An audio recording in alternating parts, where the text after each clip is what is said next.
नमस्कार, मैं doctor Madhu Jain, SPC government college Ajmer, associate professor in economics. आज हम बीए पार्ट के paper second Indian economic thought में प्राचीन भारतीय आर्थिक चिंतक और उनके स्रोत ग्रंथों के बारे में अध्ययन और चर्चा करेंगे। हम जानते हैं कि भारत का अतीत सभी दृष्टियों से वैभवशाली रहा है। जीवन के प्रत्येक क्षेत्र में भारत का योगदान अविस्मरणीय रहा है। सांख्य दर्शन के प्रणेता आचार्य कपिल, प्रसिद्ध अणु सिद्धांत के प्रतिपादक कणाद, जन सामान्य के आरोग्य की रक्षा करने वाले आयुर्वेद के जनक आचार्य चरक, महान भारतीय सर्जन आचार्य सुश्रुत, गणितज्ञ आर्यभट्ट, वाहर मिहिर, भास्कराचार्य आर्यभट्ट, भारतीय रसायनविद नागार्जुन आदि ने प्राचीन समय में विज्ञान के क्षेत्र में अद्वितीय योगदान दिया, जबकि विश्व को उस समय तक इन विषयों का ज्ञान भी नहीं था। और इस तरह से हम जानते हैं, जबकि अगर हम पाश्चात्य दृष्टिकोण को देखें तो हमें ध्यान होगा कि पूंजीवाद की विभिन्न आर्थिक अवधारणाएं जो है वो टुकड़ों टुकड़ों में बटी हुई है, और वो जिसमें केवल मात्र एक आर्थिक मानव की ही कल्पना की गई है। भारतीय आर्थिक दर्शन में हम देखें तो पाश्चात्य दर्शन जहाँ अस्तित्व के लिए संघर्ष पर चर्चा करता है, वहीं भारतीय दर्शन परस्पर संयोग को प्रमुखता देता है। वहीं दूसरी ओर सर्वोत्तम का अस्तित्व के स्थान पर भारतीय दर्शन समन्वय और संयोग को महत्व देता है। इसी प्रकार से प्रकृति के शोषण के स्थान पर प्रकृति के दोहन की आवश्यकता को प्रतिपादित किया गया है। इसी प्रकार से व्यक्तिगत अधिकारों के स्थान पर भारतीय दर्शन कर्तव्यों पर जोर देता है। इस तरह से हम देखें तो भारतीय आर्थिक चिंतन मूल रूप से आध्यात्मिक, सामाजिक और कुछ सीमाओं तक राजनीतिक रहा है। आर्थिक पक्ष की तो इसमें कोई स्थान ही नहीं मिला। वास्तविकता यह है कि हमारा प्राचीन साहित्य सामाजिक, राजनीतिक, दार्शनिक, न्यायिक और आर्थिक विचारों से भरा हुआ है, और आज उनकी उपयोगिता सार्थक जान पड़ती है। भारत के प्रमुख आर्थिक विचारों के बारे में अगर हम जानें तो कई सारे आर्थिक विचारक ऐसे रहे हैं।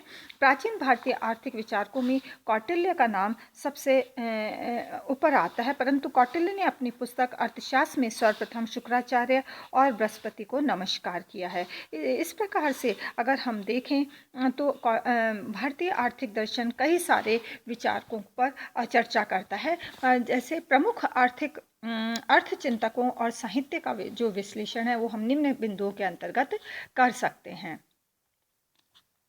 पहला है अर्थशास्त्र के प्रणेता आचार्य बृहस्पति। अर्थशास्त्र में एडम स्मिथ को अर्थशास्त्र का जनक माना जाता है।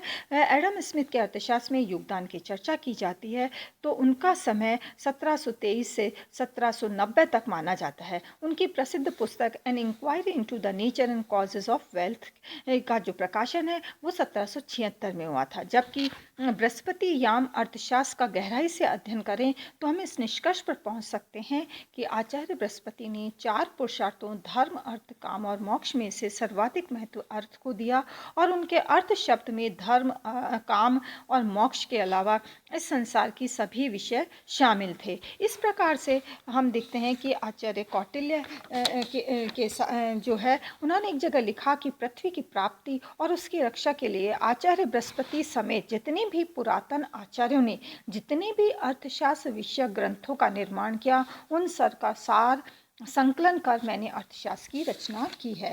इस प्रकार से आचार्य बृहस्पति का जो है आचार्य बृहस्पति की बृहस्पति संहिता, इसी प्रकार से आज अगर हम और आगे बढ़ें तो हमारे जो है उन्होंने आचार्य बृहस्पति ने अपने विभिन्न सिद्धांतों में वर्णाश्रम व्यवस्था, धन का महत्व, सह उपभोग की अवधारणा, बृहस्पति की वृत्तीय नीति, कर नीति, शास्त्रीय विधि अनुकूलता और साथ ही शास्त्र, कर निर्धारण का आर्थिक आधार, साथ ही साथ शुल्क, मृतक संपत्ति कर, अन्य कर, सार्वजनिक व्यय, साथ ही साथ इस पर भी अपनी विस्तृत विचार प्रस्तुत किए थे। इस प्रकार से अन्य आचार्यों में हम देखते हैं आचार्य शुक्र, इस संप्रदाय के प्रवर्तक, उष्णा के पर्याय शब्द शुक्राचार्य, भार्गव जो है देवगुरु, भृगु आदि है। इनके द्वारा संपादित ब्रह्मनीति शास्त्र के संक्षिप्त के रूप में निर्देश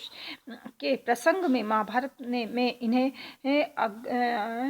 अमित प्रज्ञ, महादशा आदि उपाधियों से अलंकृत किया गया। इसके बाद आते हैं हमारे आचार्य मनु, मनु को वैदिक साहित्यों में ऐतिहासिक व्यक्ति माना गया है। मनु को प्रथम मानव प्राप्ति का पथ प्रदर्शक कहा गया है। वर्तमान में मनु स्मृति को अच्छी मूल सूत्रों के आधार पर लिखी हुई कृति मान सकते हैं। मनु के आर्थिक विचार भी काफ़ी महत्वपूर्ण है।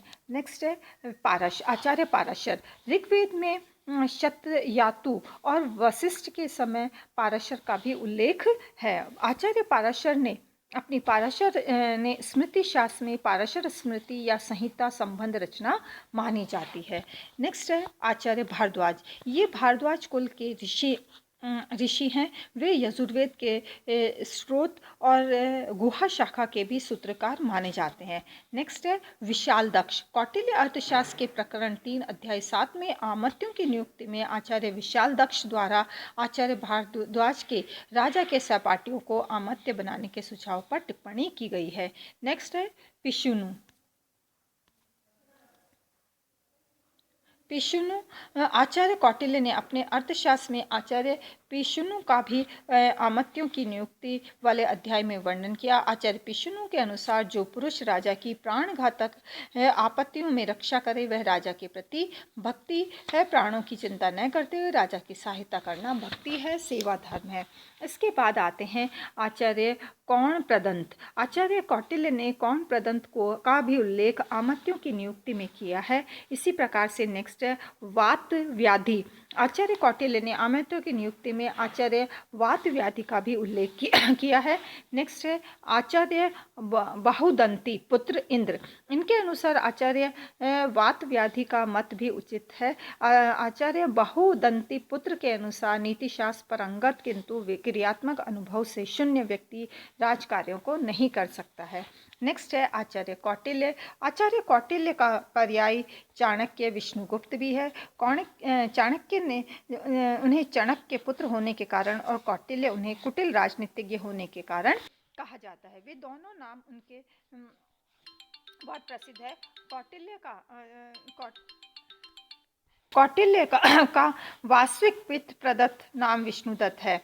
इस प्रकार आचार्य कौटिल्य की प्रसिद्ध रचना जो है वो अर्थशास्त्र है, जिसमें उनके विभिन्न आर्थिक विचारों का विस्तृत विवेचन किया गया है। नेक्स्ट है प्राचीन भारतीय आर्थिक चिंतन के प्रमुख स्रोत। अगर हम प्रमुख स्रोतों की बातें करें तो उसमें आता है 4 वेद, जैसे ऋग्वेद, यजुर्वेद, सामवेद और अथर्ववेद। ये 4 प्रमुख वेद है। इसके साथ ही साथ इन वेदों में विभिन्न आर्थिक सिद्धांतों का विस्तृत विवेचन किया गया है। नेक्स्ट है उपनिषद।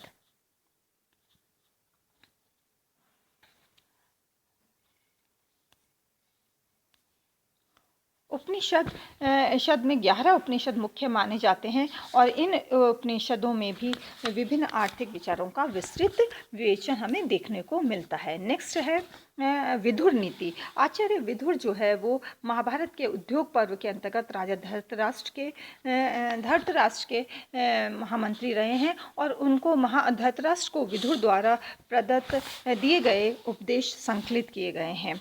नेक्स्ट आता है शांति पर्व। शांति पर्व महाभारत के विभिन्न पर्वों में से एक है और इसमें भी विभिन्न आर्थिक विचारों की चर्चा क्रमबद्ध ढंग से की गई है। नेक्स्ट है कौटिल्य का अर्थशास्त्र।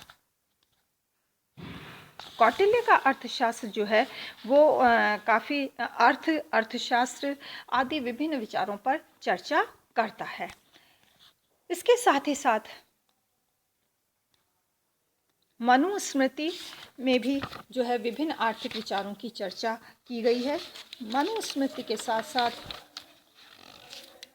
याज्ञवल्क्य स्मृति और शुक्र नीति भी अर्थशास्त्र के प्रमुख स्रोत ग्रंथ माने जाते हैं। इस प्रकार से अगर हम देखें तो अर्थशास्त्र में विभिन्न जो है प्राचीन भारतीय आर्थिक विचारों से भरा हुआ पड़ा है। यद्यपि उनका ऐसा व्यवस्थित अध्ययन और विश्लेषण हमें नहीं मिलता, लेकिन प्राचीन आर्थिक विचारकों के अनुसार धर्म आधारित अर्थनीति का होना आवश्यक बताया गया है। नेक्स्ट में हमने इनके संदर्भ ग्रंथ लिए हैं और उसके बाद इस विषय के इस टॉपिक के प्रमुख जो प्रश्न हैं उनको संकलित किया गया है। Thank you so much.